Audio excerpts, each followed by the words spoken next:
At my brother's graduation party, my parents made an announcement that humiliated me in front of the entire family. They gave my college fund to him, not because he needed it more, not because I didn't earn it, but because in my family, my brother was the golden child. For years, I stayed quiet while they ignored me, used me, and treated me like I didn't matter. But that night changed something, because what they didn't realize was that I had already been planning something they would never see coming. And when the truth finally came out, the entire family was forced to watch as everything they built collapsed. This is the story of the moment my family betrayed me, and the moment karma finally caught up with them. Full story script. My name is Daniel Harper, and the moment I realized my parents never truly valued me happened in front of 40 people at my brother's graduation party. My mom stood in the center of the living room holding a glass of champagne like she was about to make the most important announcement of her life. Everyone went quiet. My dad smiled proudly beside her, and my younger brother Jason, the golden child of our family, stood there grinning like he had already won something. Then my mom said something that made the entire room turn and look at me.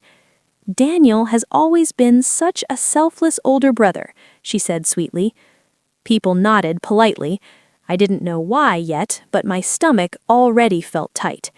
Then she said it. "So we decided the best way to support Jason's future is to give him the college fund we originally saved for Daniel." The room exploded with applause. People clapped, somebody even whistled. My aunt laughed and said, "That's what big brothers are for." Jason walked over and hugged my parents like he had just won the lottery. And the worst part? No one even looked at me. Not one person stopped to ask how I felt, not even my parents. I stood there holding a plastic cup of soda while 40 people celebrated the moment my future had just been handed to someone else. Jason finally turned toward me with that same smug smile he had worn his entire life. "Thanks, man," he said casually. "I knew you'd understand." Understand. That word echoed in my head for days, because moments like that don't just happen out of nowhere. They start years earlier, in small moments, small choices, little reminders that in your own family, you're the extra piece, the one who adjusts, the one who sacrifices, the one who is expected to be grateful for whatever scraps fall off the table. Jason was born when I was 5 years old, and from the moment he came home from the hospital, the rules of our family changed. Jason wasn't just the youngest, he was special. That's the word my parents always used. Jason just needs a little more attention.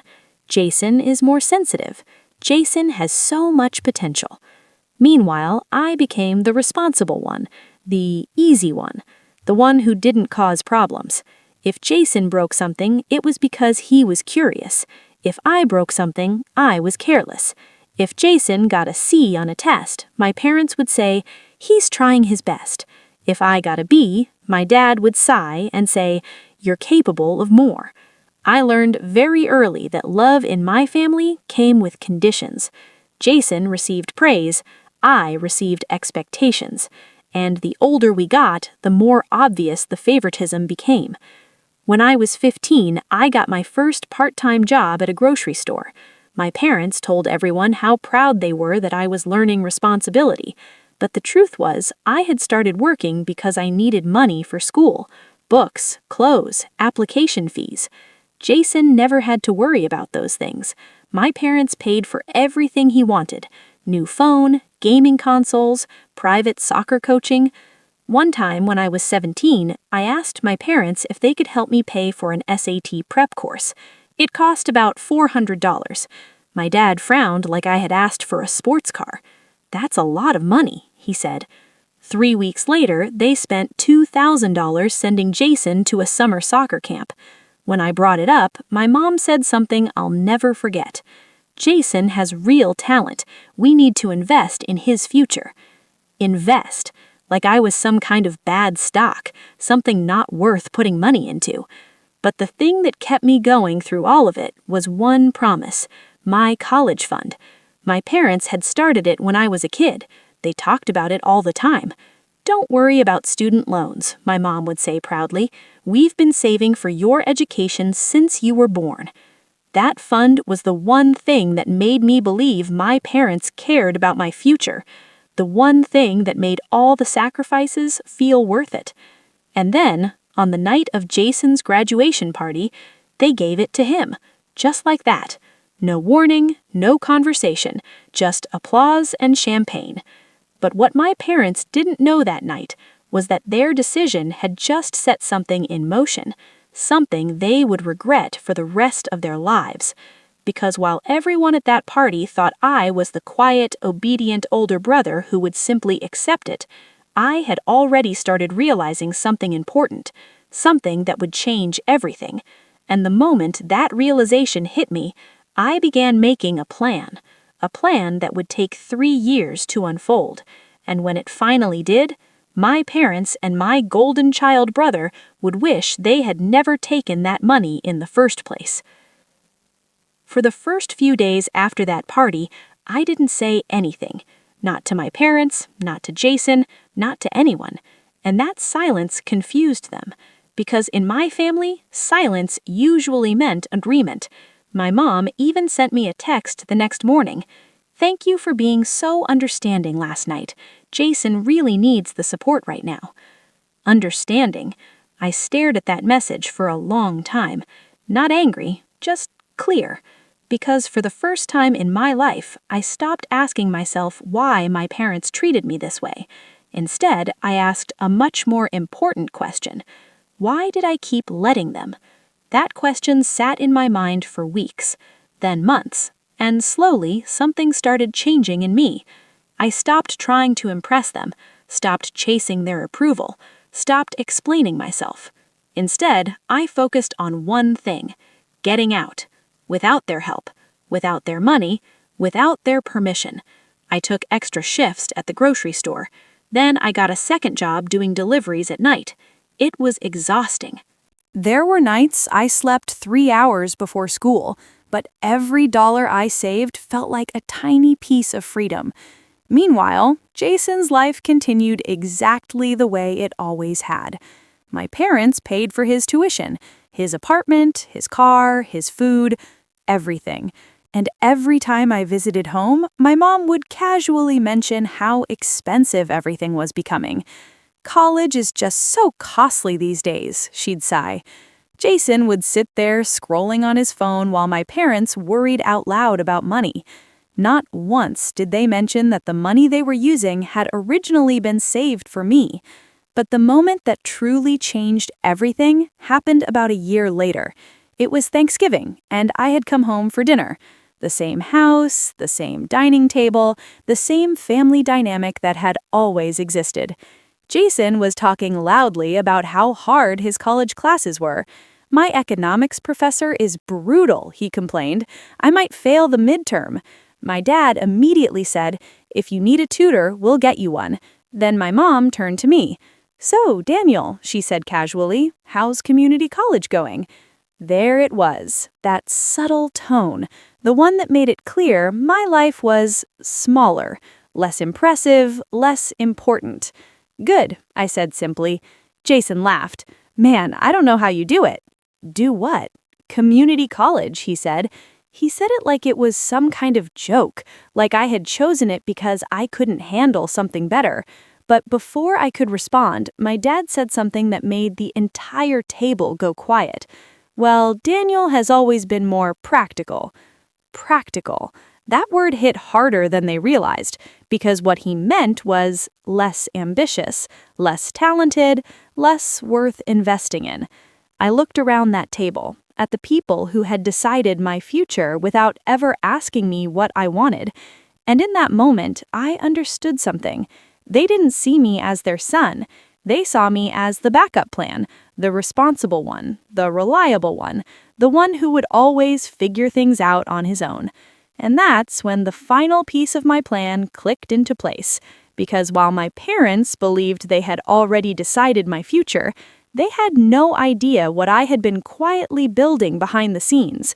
See, during my first year of community college, something unexpected happened. One of my professors noticed my work. His name was Professor Klein, and one day after class, he stopped me. "Daniel," he said casually, "have you ever considered transferring to a top university?" I laughed. "That's not really possible." "Why not?" "Money," I said. He studied me for a moment. Then he said something that changed my life. "You know, there are scholarships that cover everything. Tuition, housing, books, food, everything." And for the first time since my parents gave my college fund to Jason, I felt something I hadn't felt in a long time. Hope. But what my parents didn't know was that I didn't just apply for one scholarship, I applied for every single one I could find. Local foundations, academic grants, national programs, anything that even remotely fit my profile. For months, I worked harder than I ever had in my life. Perfect grades, volunteer hours, essays, interviews, and eventually, something unbelievable happened. One by one, the acceptance letters started arriving, but the final letter, the one that would change everything, arrived exactly 3 years after my parents gave away my college fund. And when I opened it, I realized something. My parents hadn't just underestimated me, they had accidentally set me up for something far bigger than they ever imagined. But the real twist was the moment they finally found out, because when they did, the golden child of the family was about to become the biggest disappointment they had ever faced. The envelope arrived on a Tuesday morning. I remember that detail because I had just come home from a night delivery shift, and I was exhausted enough that my hands were still shaking when I checked the mail. Bills, coupons, a grocery store flyer, and then the envelope. Thick, cream-colored, with the logo of Westbridge University printed across the top. For a moment, I just stared at it, because Westbridge wasn't just a good school, it was one of the top universities in the country, the kind of place people spent their entire high school careers trying to get into, the kind of place my parents had always talked about when they bragged about Jason's potential. My heart started beating faster. I hadn't told anyone I applied, not my parents, not Jason, not even most of my friends. Because after years of being treated like the practical child, I had learned something important. You stop sharing dreams with people who are already convinced you can't reach them. I opened the envelope slowly. Inside was a single letter, and one sentence jumped out at me immediately.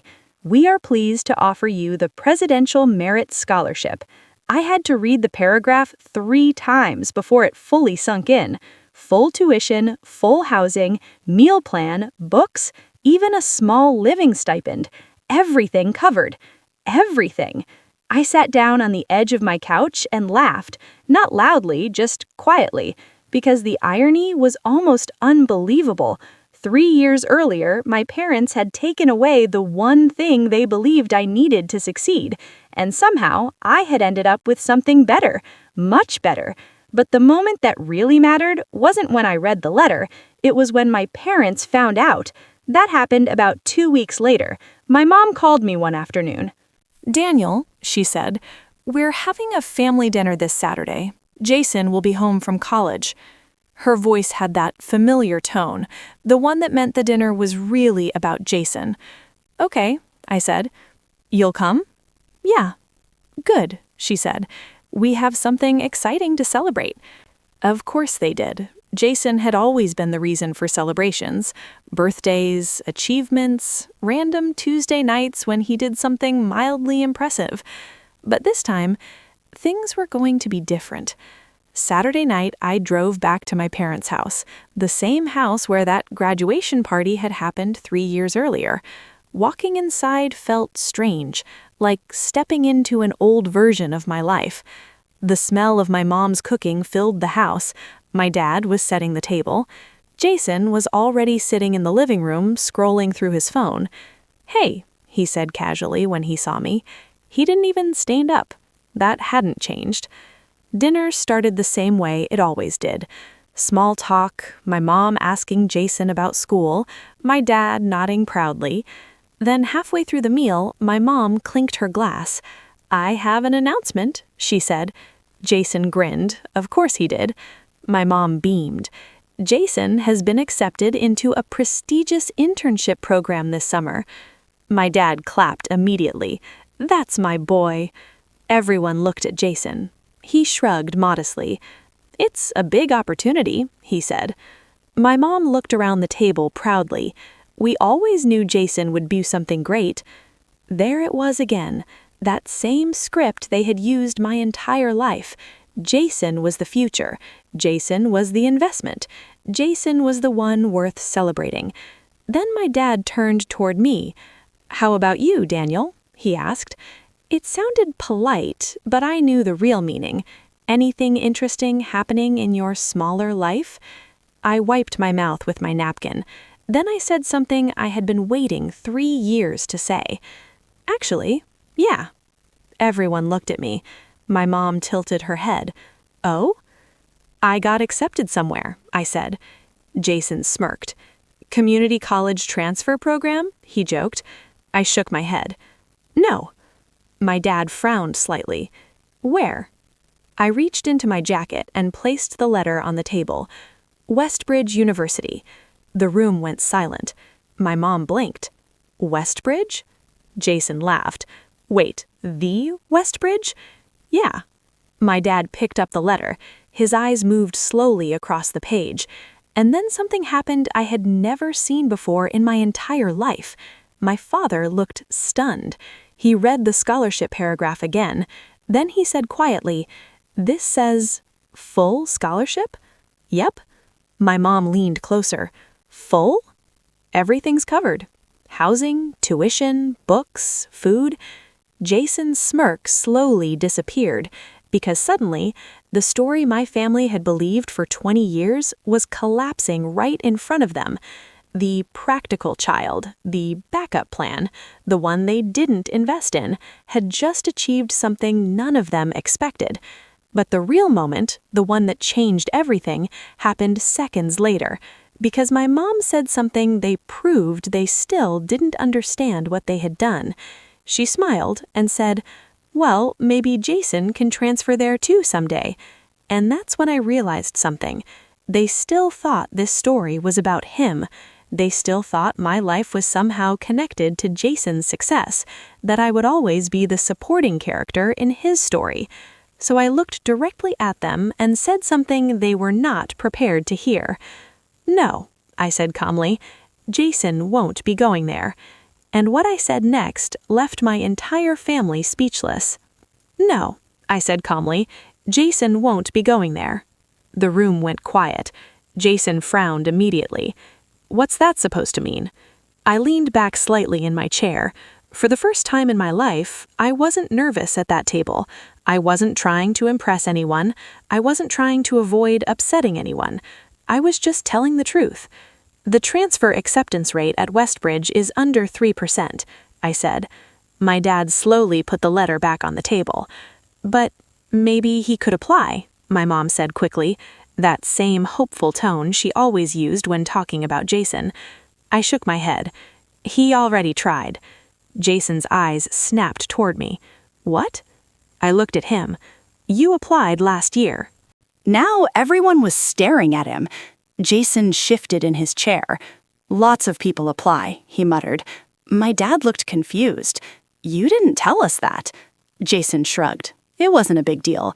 But I knew something they didn't, because a year earlier, Jason had called me, late at night, drunk, frustrated, and he told me everything.